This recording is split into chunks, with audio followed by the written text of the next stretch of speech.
Here I would like to address a significant issue, I see, regarding human evolution.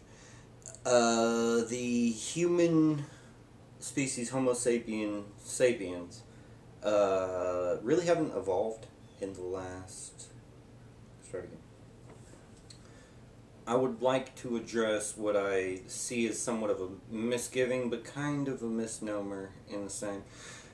Humans being put at the pinnacle here of evolution, or forms, or morphologies, whatever you want to call it, for the ideal of this unit of human equals this unit of utopia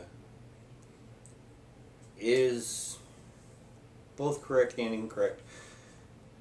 The biggest problem in the face of a utopia is the human genome. So, I mean, the idea that you can fit that to a given healthy human is just misled. Humans are still evolving in that we experience the same type of gene duplication that all other life forms extant experience. It's what it is to be alive, is to replicate at reasonably high fidelity. So this process being imperfect is what has led to the biodiversity of the planet today. So it's an ongoing process, and we're going to stop at humans and say, we need to make a utopia for this. Now granted, we live there. We're on that plane. And this is what makes it a misnomer if you are going to fall at that step. In the last, being extremely conservative here, 100,000 years, the genus Homo sapiens, no serious divergence. I mean, you had races that could have eventually become different species, but we're talking long periods of times that aren't allowed to happen. And the genetic diversity, which is a strength for the human species, has become so readily expressed that you are no further back than 12 generations related to every single person alive today. Almost. There's a little bit of dispute over aboriginals or not, but I mean that's in the minutia. So the general statement holds true. So we have only one species. Race is not a valid taxa at all. There's only one species of human, and in the last 100,000 years, you have no discernible divergence. I think it's out of 300 million phenotypes. There's like 73 different ones that make up for race classifications. It's really in the minutia. So in 100,000 years, you've got that, no difference. And in the last 150 years, the technological boom and the ability for man to almost catch up with its own advances is somewhat lacking. And so we're going to have this current human form to work with no matter what. So when you say humans are at the pinnacle, therefore your pinnacle is false, well, you don't have another one to go with. So that kind of makes it a misnomer in that can't be the rebuttal. It can't. It's way too short-sighted. Now, on the note of gene duplication, that is a key problem for growth, and well, it's good for genetic variability and survival and no bottlenecking, but it's bad in that it's where you get all your genetic diseases. It's where you get almost all developmental diseases.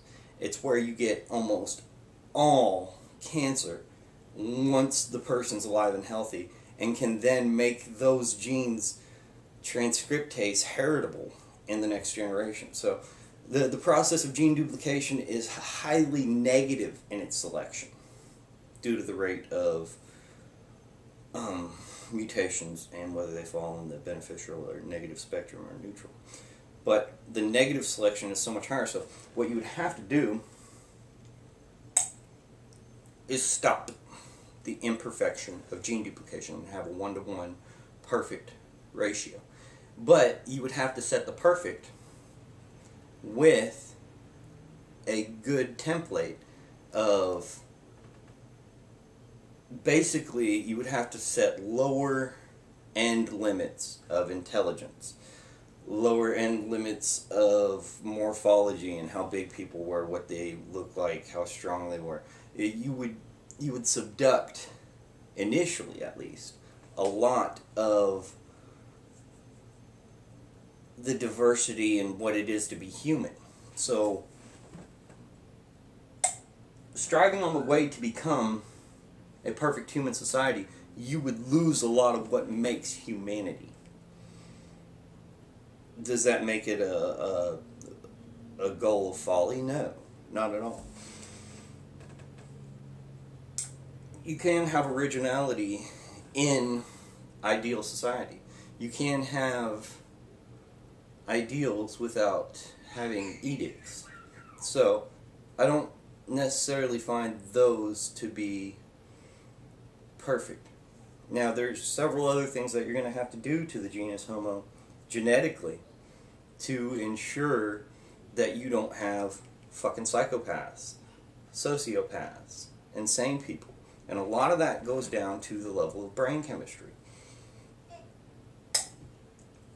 Brain chemistry, in large part, deals with the neuroreceptors, neuropathways, and neurotransmitters, and what the chemicals do in what proximities and amounts absorbed at what times in what coordination with other neurochemical agents. The issue at hand is definitely that of, for instance, the neurotransmitter oxytocin is largely the bonding chemical agent for love interactions in most mammalian species, particularly placental mammals. And it's what gives you the tight-knitness of social interaction and the feelings of love and reciprocity and feelings of caring for what other people have, empathy. It's found in and psychopaths that they have a severely diminished ability to receive, being the receptors in the brain, or the transmitters not making enough of this in the brain. And so those people are physically not able to care. These are all things that seem so trivial, and what it would take to cure them would essentially be a future technology where you could have some kind of chip that released or repaired the neurotransmitters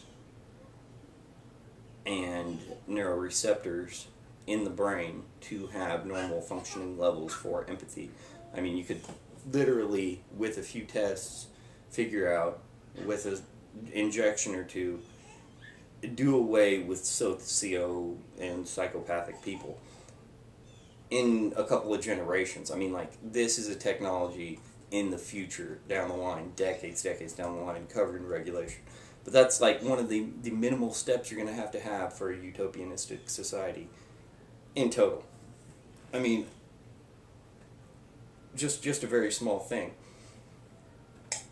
And that all goes back to genes, what's expressed and what's not.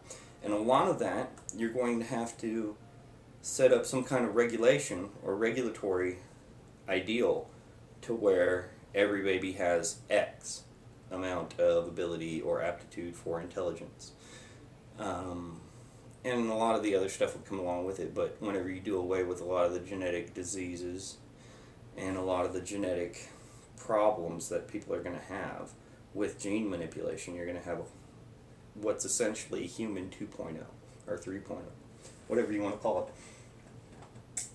But you're stuck with the human form as is. I mean, that's a given. Even if you were to change it genetically, it's not going to be that much different to where they couldn't interbreed with normal humans. You could do that genetically, but that would be a lot. I'm not saying it's out of reach, but it's in the area of the technology available for utopian ideals. Secondly, you're going to want to remove a lot of stuff, a lot of vestiges and different things like that cause problems for people, which would all be part of genetic engineering of the future, which, don't get me wrong, is going to send so many people's heads fucking spinning because they think people are magic, but side issue. Getting back to the point, another thing you're going to need for a utopian ideal is going to be clean energies. A lot of people talk about solar and wind. Solar's where it's at, wind not so much. You have to kind of have corridor, a lot of land, a lot of area, a lot of wind, a lot of turbines. I know, we transport them, they're huge. It's just not, it's only for certain places. There's other areas where we could start looking, such as tide, cleaner energy, look into liquid thorium, or liquid fluoride thorium reactors. Those things are friggin' neat. We literally throw thorium away while we're digging for other stuff, and it's so plentiful, but we didn't end up implementing thorium reactors in favor of uranium reactors because we could spend uranium on frickin' nuclear bombs. Like, that was the salient point, is that, we would have extra bomb material. So, just keep in mind the humanity you're talking about, not the one you want. To respond to another point would be science education, of course. It's kind of goes without saying. I don't really need to explain a whole lot about science education. I'm sure more than half the stuff I've mentioned just now, a lot of people aren't readily aware of as being problems, contributing factors, or anything like that. But that is just not so necessarily basic stuff, but something people should have contemplated by now when dealing with these ideas and how they could realistically be implemented, which I'm not sure a lot of people do, so I'll take that back. Anyways, then you would have to look at food supplies. Currently, the numbers I've looked at, we have enough food to feed everybody, and it's due to things such as the Haber-Bosch process of reintroducing nitrogen into soil, which was, again, initially contrived to make more nitrogen for explosives for the Nazi war campaign. I mean, you gotta love science. It's just a fraught process of going forward and figuring it out, but it's neither good nor bad. Well, it's good, but it doesn't house good or bad as an ideal. Which again would go back to science education. The last kind of, you won't see this till the future kind of thing, is the governmental system. And it is such a Waterloo and a hodgepodge of fuckwittery and insane shenanigans and mudslinging and people not understanding context, time, or ideals, or anything for that matter when dealing with economics and governments at a large scale. The key problem is you're going to have a humanity that's grown up, one that can stand on a lot of the precepts that you named as charitable, loving, logical, objective, to name a few. That's not the humanity you have. You gave examples of several people or peoples that had it figured out, people that were good, and why can't everybody be that? Well, that's the thing. You have to point to the example. You don't start with the base idea that everybody does this. You start with the base idea that here's something that I like that needs to be replicated, and why can't people do that? Well, you're pointing at the outlier and saying, why isn't the statistics the outlier? Well, the outlier is part of the statistics. It's not the ideal. It's the far-flung.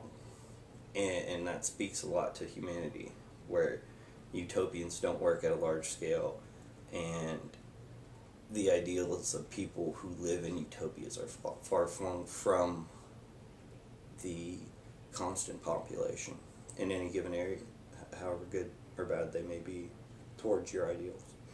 So that's one thing to hold in mind, that you're talking about a much, much more grown-up people. And it's a long way off in the future. Everything I've talked about is decades, if not tens of decades away. I don't think it's that far. But from the point of figuring it out to getting it legalized, to implementation, to growth of a society that can handle it, to a responsible species on the whole, which will gain your utopia. Like down here, way down the fucking line, after all those things come. That and there is where your utopian ideal lives in any achievable sense. And I mean, it sounds sort of cliche, but it'll be the United Federation of Planets kind of Star Trek utopia, where you don't have to worry about food, you really don't have to worry about work, you can get as educated as you like, you can pursue your goals, you don't have to worry about health, you don't have to worry about growing old as quickly. You have more time, you have more value, everybody has less problems. That type of utopian ideal is the future of technology. It's the future of advancement. It's the future of human civilization up to now. But the compiling of technologies, the compiling of philosophy and understanding and aim of these given vectors is the stumbling block.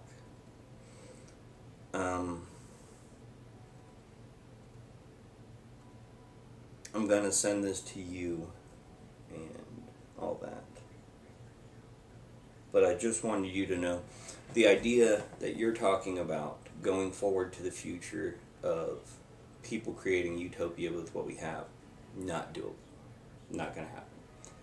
What would possibly equal utopia, totally foreseeable somewhere in the human future?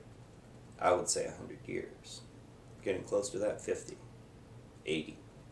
Not that bad. Technology's going that way all the time. The problem is the people that you have to implement this on, the populations, the ideals, which is a further hindrance. I mean, you do it in your daily battle to expose the flaws in thinking and the idiosyncrasies behind religious trappings and dullardry among the religious community. But I mean, those are the people that are going to be fighting everything I've talked about for every single step. So you don't seem to have the perspective that I would like, or maybe I haven't given it, which is much my fault as yours. But there's much more to be said on the issue. I want wanted to end on a snazzy line, but I'm not gonna. I'm just gonna finish this up later and edit it and add a bit more. I'll send you the rough draft.